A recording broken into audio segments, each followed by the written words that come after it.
And again, today's webinar is by Conor Cuneen. Stay sane, motivated, productive right now. And Conor is an internationally recognized, sought-after keynote speaker, facilitator, and consultant whose clients range from the Harley-Davidson to Helsinki and Memphis to Madrid. He is a Chicago Humor Speaker of the Year. And as an Irishman, he is particularly proud to have received from President Obama the President's Gold Medal for volunteer service for all the work he does with the unemployed. So welcome, Conor. Thank you, Kevin, and welcome everyone to this presentation on staying sane, motivated, and productive during these rather challenging times. Now, I'm sure everyone is absolutely living the dream right now. And I'm sure also some of you are probably thinking that you have something in common with Rod Blagojevich. Indeed, because when Rod was put away unfairly many years ago, like we feel as if we're held captive unfairly right now, Rod actually had problems with his hair coloring as well, and his hair went grey.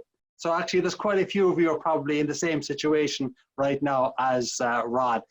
And when I actually think about it, the fact that Rod now is actually kind of being held in captivity again right now is probably proof that God is God's way of saying that Rod should not have been let out in the first place. But anyway, what I want to do briefly and with a little bit of humor as well is to provide you with some really solid ideas to help you to stay sane, motivated, and productive during this situation. Every one of us, I think, is struggling a little bit. But what I do believe is that this is a mind game. And there are some really simple things that each of us can do to stay sane, motivated, and productive. Now, one of the guys that I follow on Twitter is a guy by the name of Peter Shankman, a well-known speaker, very good content. He tweeted a couple of days ago that if he sees anyone else making the comment about this whole situation being unprecedented, he would lose it. So I tweeted back something like, I can't believe the number of people who made smart comments about unprecedented before I could make any smart comments about unprecedented. In fact, it's unprecedented. Now, why do I say that? I use that a little example there. We really are in an unprecedented situation, which I think means we got to take some unprecedented actions as well. And things that in some situations might seem a little bit goofy, right now, we've got to address some things that will help us to stay sane, motivated, and productive that you wouldn't necessarily normally do. So let's have a look at what we want to talk about. I'm going to share the screen, got a PowerPoint slideshow, and we are off. So, staying sane, motivated, and productive during the situation. Now, the ideas from this actually came from a book that I published a few years ago titled Sheaf Gab, which is the acronym for 8 building blocks to staying sane, motivated, and productive. During job search that was, but the ideas can really be relevant today. Now, I'm not going to give you any of those, I'm not going to give you those 8 building blocks. That just ain't going to be possible. But what I am going to concentrate on are the environment that we're in right now, that you're in right now. And also, I'm going to talk very briefly about family and friends. And we'll address those. And I think if you adopt and adapt some of the ideas that I'm putting out to you here, it will help you to stay sane, motivated, and productive. Now, the first thing what I'm talking about, we'll talk about is environment. And here's a question for people. I'm not able to see what the answers might be, Kevin. Maybe you can keep track of it. But who knows what this device is? Some of you in the healthcare sector might be able to spot it straight away. I won't, I see a few people that have come in with it's an MRI scanner, which it is. Right. Now, who knows what this is? It is actually an MRI scanner as well. Now, we're creatures of our environment, and the environment that we're creating right now is one that will determine whether or not we're going to be productive and whether we can actually stay sane and motivated during this situation. Why am I showing you these?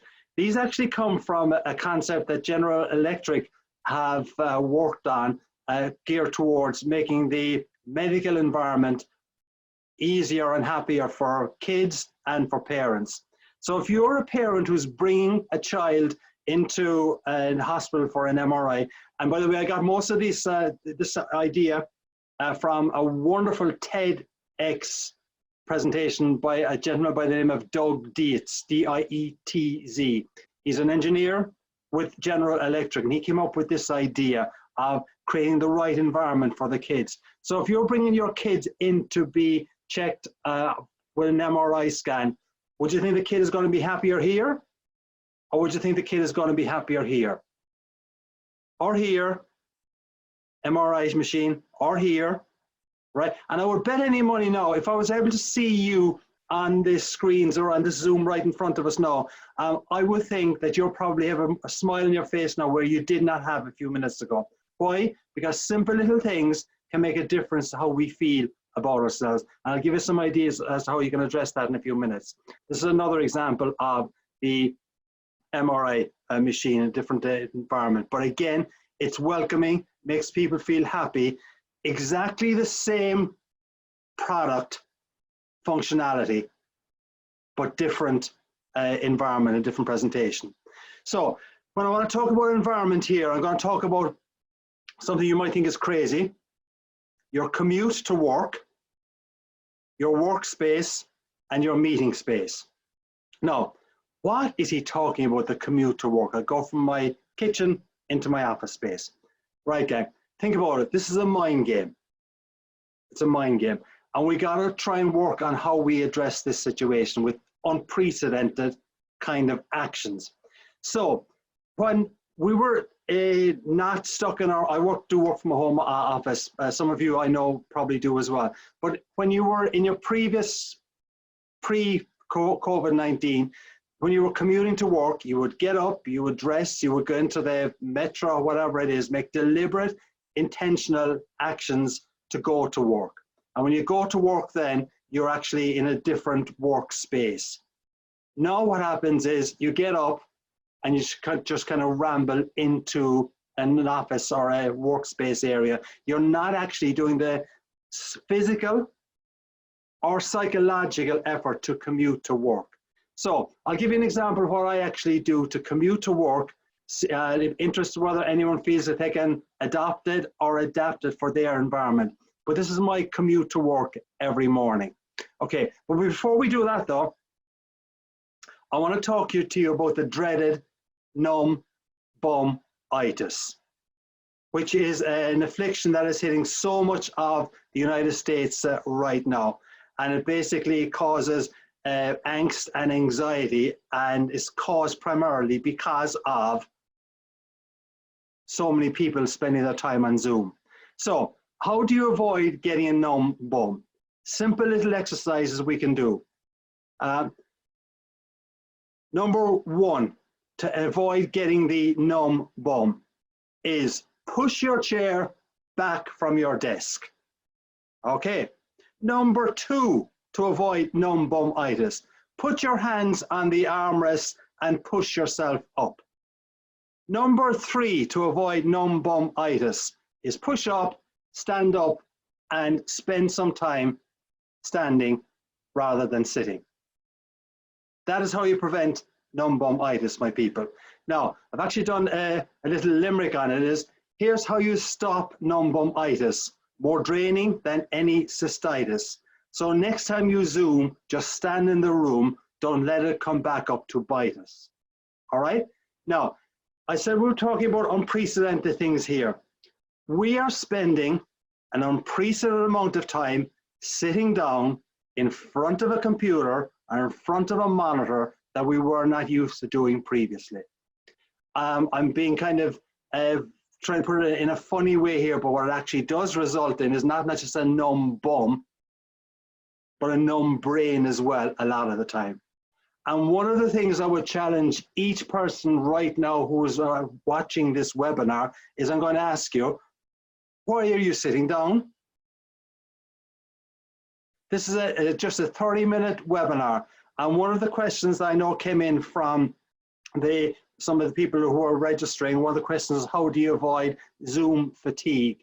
One of the ways you avoid Zoom fatigue, I believe, is that instead of sitting all of the time, just do a little bit of standing from time to time.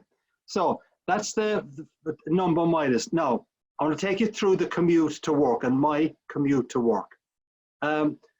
So this is my regular desk space here in my office. First thing in the morning, okay? Now, first thing in the morning, I do not actually work in this desk space here. What I do is I commute to work. I've turned off my computer the previous night.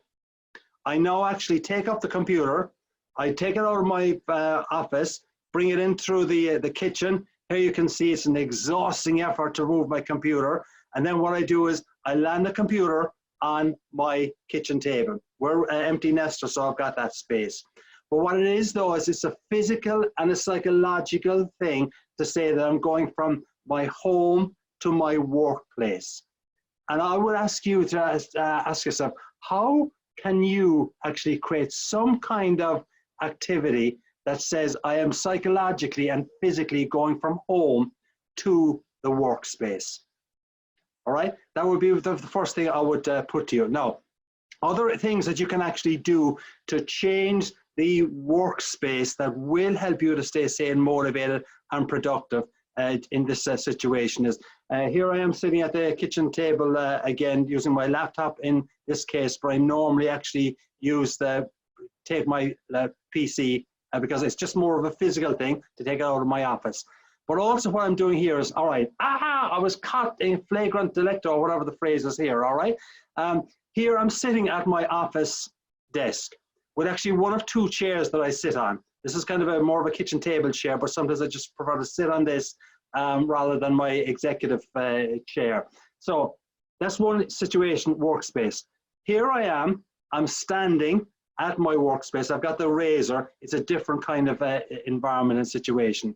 Here I am on the other side of the desk, again, changing my environment. So I'm not doing the same thing in the same place at the same time, day after day. And I do think that one of the things that will drive us crazy is doing the same thing in the same place at the same time, day after day. And it's guaranteed to drive us crazy. So here's another example. I've got my podcast and all other stuff set up there as well. Kevin, have we any comments or questions? I can't see when I'm screen sharing. So do you want to make any comment or any questions at the moment?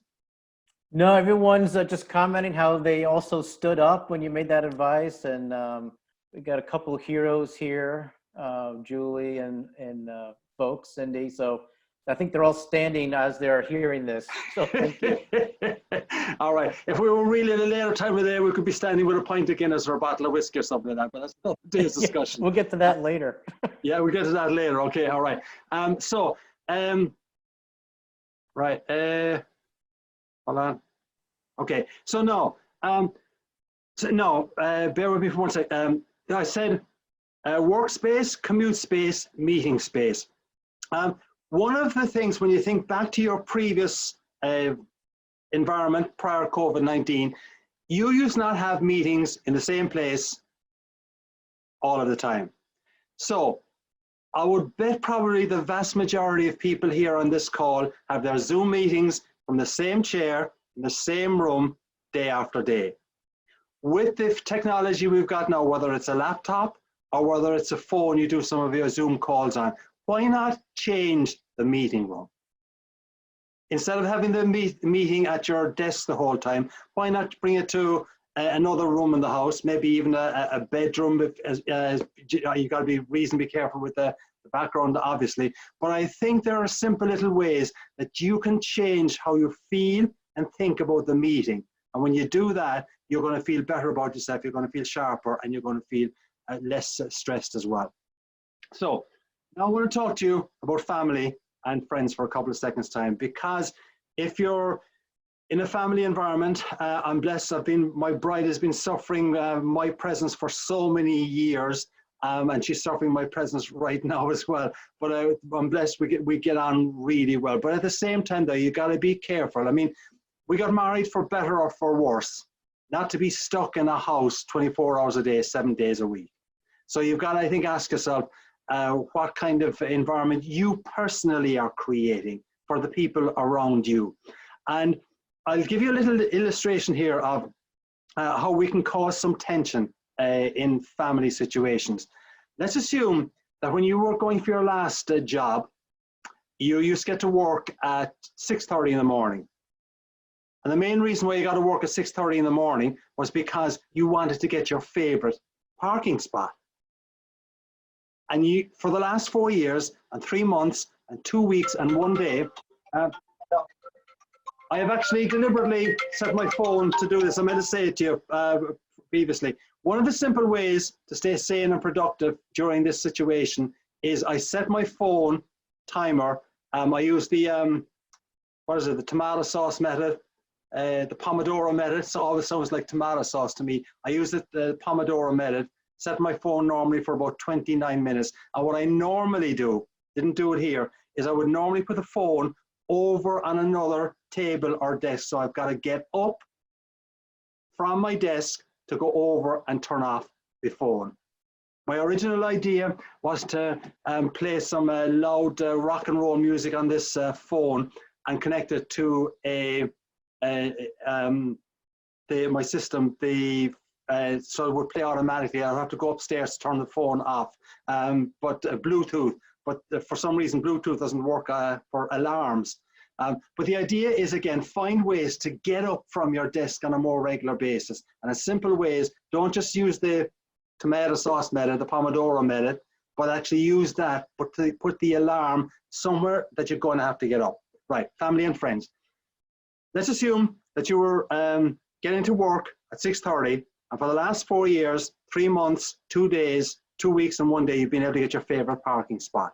Then one terrible Tuesday, 4 years, 3 months, 2 weeks and 2 days, when you've been getting your favorite parking spot, you arrive in and someone has taken your parking spot. Good God. Sorry, I'm getting agitated here.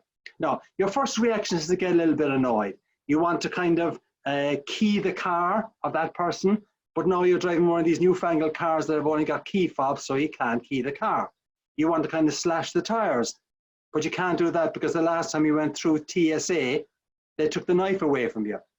But your first reaction is to get annoyed and frustrated. Now, it's not logical, but it is human. It's not logical, but it is emotional. Now, what has that got to do with you trying to stay sane, motivated, and productive right now? The reason why you got annoyed there was someone has taken your parking spot. What I want to put to you, those of you who are isolating with family, friends, or spouses right now, is ask yourself, are you taking parking spots at home right now? Are you doing things that are almost guaranteed to annoy other people? Simple little examples might be, are you, your workspace, if you're working in the kitchen or one of the other tables, was that workspace being used for other activity before you had to get involved in this home, work from home?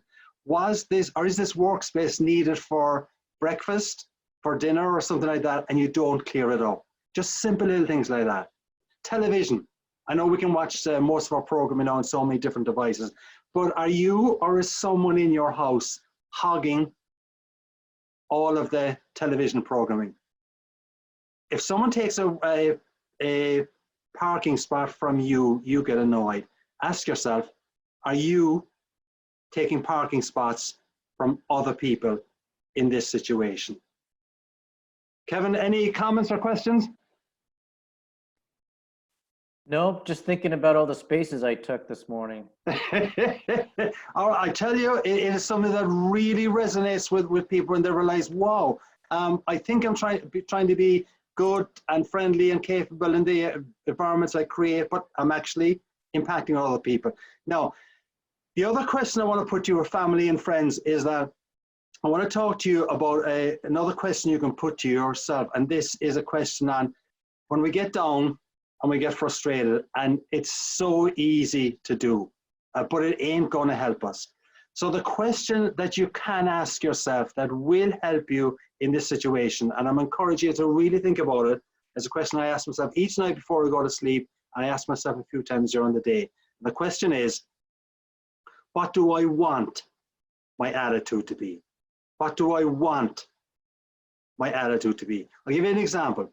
Let's assume that before you got on this conference call or a webinar, you actually went out for a walk or a break from the salt-consuming morass. As you were going out for the break, you said to your teenager, will you record a program on television for me? Okay.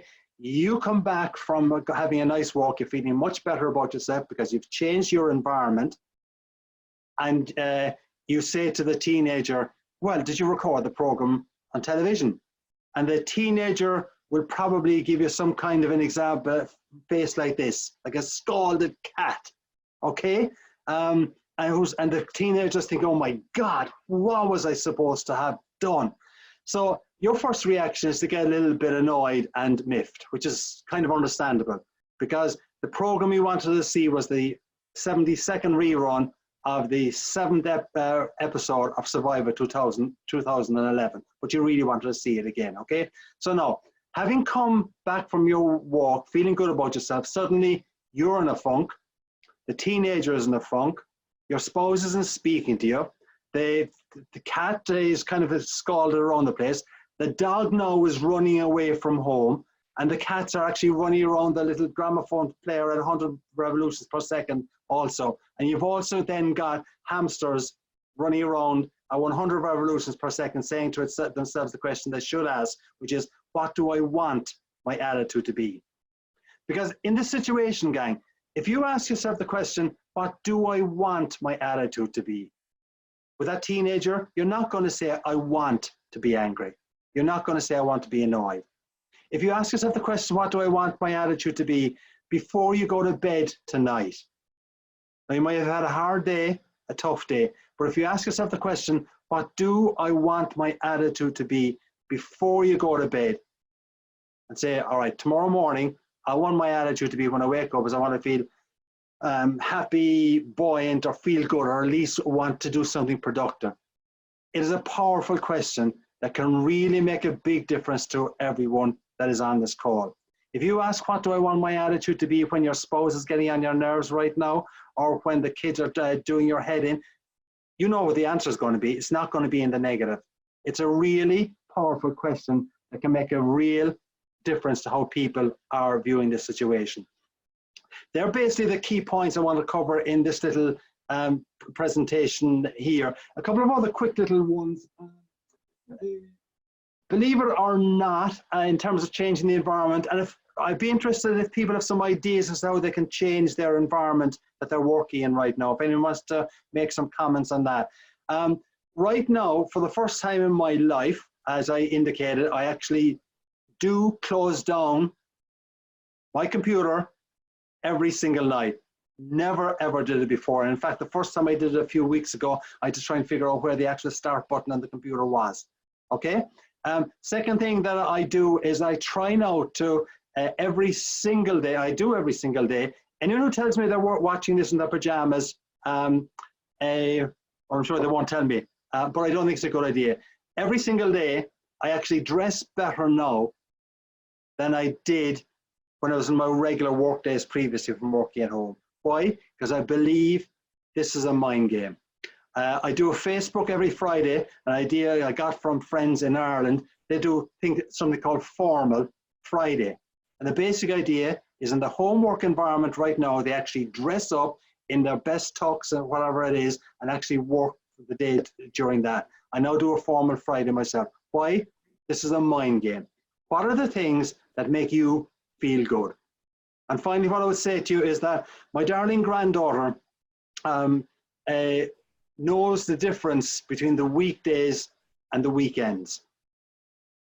Do you know the difference right now between the weekdays and weekends? Maggie, my little darling granddaughter, will be 3 in June. She says she likes the weekends because I can watch television and I can wear my pajamas. All right. Her parents have made it very clear that Monday to Friday is still kind of homeschooling or whatever way they're trying to work it. The weekend is for relaxation. I would ask you, do you look forward to the weekend? If you don't look forward to the weekend, I would ask you to find some things to plan for this weekend. It's Mother's Day. Happy Mother's Day to everyone on the call here. But this weekend, find things that you know you will enjoy doing. Plan to do them. That's actually the first element in my book's sheet about structure. Plan to do them. Look forward to them, and change what you do on Saturday and Sunday compared to Monday, Tuesday, Wednesday, Thursday, Friday.